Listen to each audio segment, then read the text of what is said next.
নমস্কার, চলে এসেছি আমি সুপ্রীতির গল্পের আসরে। সবাই কেমন আছেন? নিশ্চয়ই ভালো আছেন। এই আজকের ভিডিওটি গিরিবালা ঠাকুরবাড়ি, আগরপাড়া। পশ্চিমবঙ্গের উত্তর 24 পরগনা জেলার আগরপাড়ায় গঙ্গার ধারে অবস্থিত একটি সুন্দর পঞ্চরত্ন মন্দির, যা আমাদের সবার দৃষ্টি আকর্ষণ করবে।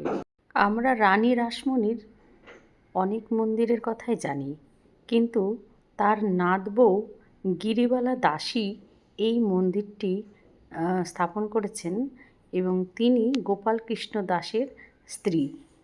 এই মন্দিরের সংলগ্ন যে ঘাট, সেখানে স্নান করতে এসে দেখলাম যে মন্দিরে এখানে শুটিং চলছে, বিভিন্ন সিরিয়ালের শুটিং হয়। এই মন্দিরটি 1318 বঙ্গাব্দ 1911 খ্রিস্টাব্দে এই মন্দিরটি নির্মাণ হয়েছিল।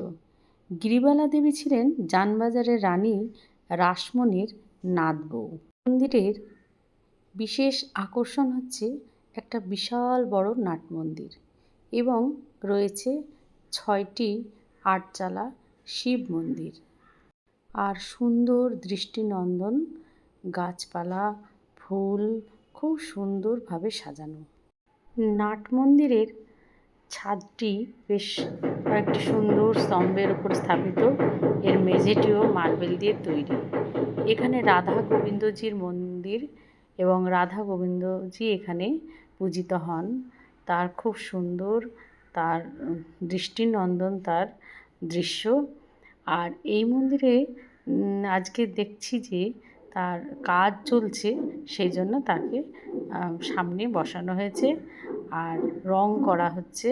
নতুনভাবে সেজে উঠছে মন্দির। চারিদিকে স্নিগ্ধ পরিবেশ, মেঘলা আকাশ আর ঘাটের থেকে আসতে সুন্দর মৃদুমন্দ বাতাস পরিবেশটাকে মনোরম করে তুলেছে। এবার আসি কিভাবে এই মন্দিরে পৌঁছানো যাবে খুব সহজে।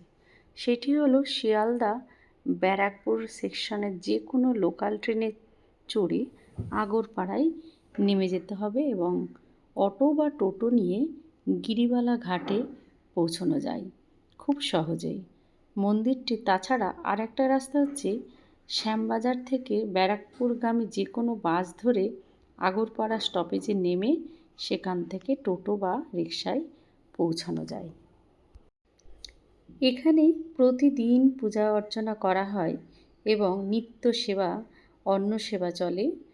বিভিন্ন প্রতিদিনের যে পূজা অর্চনা, তার পাশাপাশি রাসযাত্রা, দোলযাত্রা, জন্মাষ্টমী প্রভৃতি উৎসব জাঁকজমকপূর্ণভাবে পালিত হয়।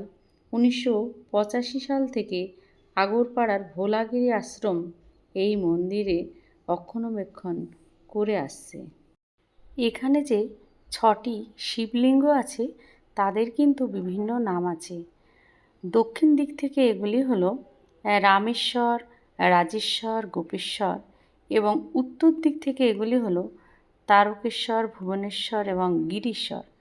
কেবল রাধা গোবিন্দ মন্দিরেই নয়, শিব মন্দিরের প্রতিটি প্রবেশপথের শীর্ষেও সুন্দর স্টুকো কাজ পাওয়া যায়।